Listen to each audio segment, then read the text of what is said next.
কেরানীগঞ্জে মাত্র 4 বছর বয়সী একটি শিশুকে ধর্ষণ করেছে জামায়াত নেতা এবং অন স্পটে জামায়াতের সেই কুলাঙ্গার নেতা র্যাবের হাতে ধরা পড়েছে। এখন আপনারা আগামীকালকে দেখবেন যে জামায়াতের শীর্ষ পর্যায়ের নেতাকর্মীরা এবং জামায়াতের অ্যাক্টিভিস্টরা এসে জামায়াতের সেই কুলাঙ্গার নেতাকে বিভিন্নভাবে এআই এর সহযোগিতা নিয়ে বিএনপি ছাত্রদল কিংবা যুব দলের নেতা হিসেবে বাংলাদেশের মানুষের কাছে রিপ্রেজেন্ট করবে। কারণ আমরা রামিসা হত্যার পরেও সেম কাহিনী দেখছি যে রামিসার সেই খুলির ছবি দিয়ে বিএনপির ব্যানারে তার ছবি লাগাইয়া তাকে বিএনপি নেতা বানিয়ে দেওয়া হয়েছিল। অথচ আমরা পরবর্তীতে জানলাম জামায়াতের গুপ্ত বাহিনী এই দায় বিএনপির উপর চাপানোর জন্য রামিসার হত্যাকারীর ছবি দিয়ে বিএনপির নামে এআই দিয়ে এই ব্যানারটি তৈরি করেছে। আমি জানি না জামায়াতের এই কুলাঙ্গার নেতা মাত্র 4 বছর বয়সী একটি শিশুকে ধর্ষণ করার পর জামায়াত সেই কুলাঙ্গার নেতার বিরুদ্ধে সাংগঠনিক কোনো ব্যবস্থা নিবে কিনা। কারণ আমরা স্পষ্টভাবে দেখছি রামিসা হত্যার পর জামায়াত কিভাবে পুরো দেশ উত্তাল করে ফেলছে।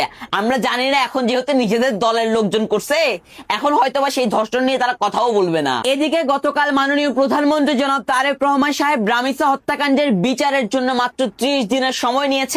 তিনি বলেছেন 30 দিনের মধ্যে এই হত্যাকারীর মৃত্যুদণ্ড কার্যকর করা হবে ইনশাআল্লাহ। রামিসার এই হত্যাকারীর সর্বোচ্চ শাস্তি ইনশাআল্লাহ আগামী 1 মাসের মধ্যে নিশ্চিত করবে এবং সেই সর্বোচ্চ শাস্তি হচ্ছে মৃত্যুদণ্ড।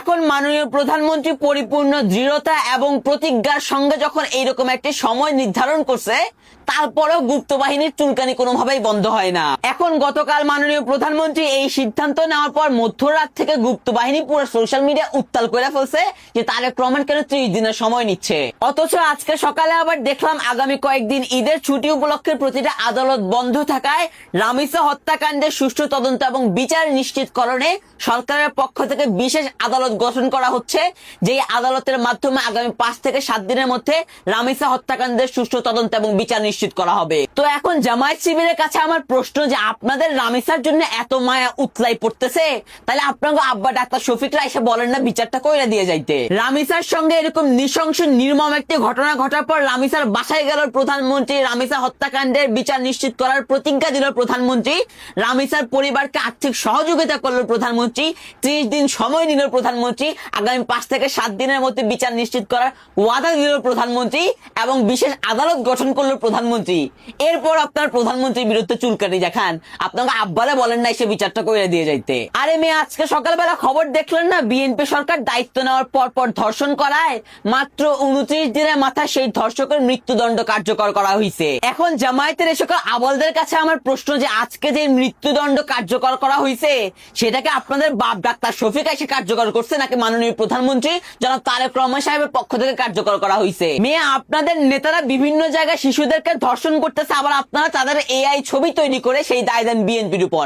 আপনারা আপনাদের সকল কুলাঙ্গার নেতা কর্মীদের যৌনাঙ্গ সামলান। আর ডাক্তার শফিকুর রহমান, আপনি যদি আপনার এই সকল বেজন্মা সন্তানদের যৌনাঙ্গ সামলাইতে না পারেন আর যৌন উত্তেজনা সামলাইতে না পারেন, এদের প্রত্যেকের যৌনাঙ্গ কাইটা বাংলাদেশের সর্বস্তরের কুত্তাদেরকে খাওয়াই দিব ইনশাআল্লাহ।